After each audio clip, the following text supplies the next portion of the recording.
अस्सलाम वालेकुम नाज़रीन, सिंध ख़बर जो स्लो जारी है। तवासा बॉर्डर में खबर शिकंदालों बॉर्डर लग गोट बाबूरी में गोठाड़न वापडा चे मुबीना आज़ादतन खिलाफ निटाण उस में भी एहतजाजी मुज़ाहिरो कयो वियो। वधीक असां टेलीफोन लाइन ते मौजूद है मोहम्मद अमीन सियाल। जी मोहम्मद अमीन सियाल, छा तफ़सील आहिनि?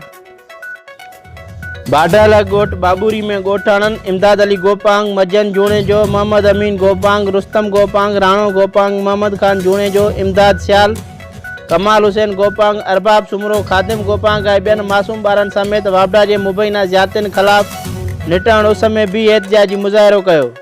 जॾहिं त ॻोठाणनि जो चवणु हुयो त गुज़िरियल 4 सालनि खां बाबूरी जी बिजली बंदि कई वई आहे। 20 ॾींहं पहिरियां बरसाति समूरे मुल्क जी असांजे नंढड़े ॻोठ खे बि मुकमल तौर ते ॿोड़े छॾियो हुयो, जंहिं सबबि हितां जा रहवासी ख़ासि करे बुज़ुर्ग ऐं नंढड़ा ॿार मच्छरनि जे आज़ार सबबि मलेरिया, डायरिया समेत ॿियनि मुख़्तलिफ़ बीमारियुनि में मुब्तला थी विया आहिनि। चूंडियल नुमाइंदनि मां कंहिं बि असांजी सार न लधी आहे। 4 सालनि में उन्हनि जे दर ते दाएं दाएं थकिजी पिया आहियूं। हाणे असां वोट उनखे ॾींदासीं जेको असांजे ॻोठ में बिजली ॾींदो। रिपोर्ट मोहम्मद अमीन सियाल, सिंध अजरक न्यूज़, बाडरे।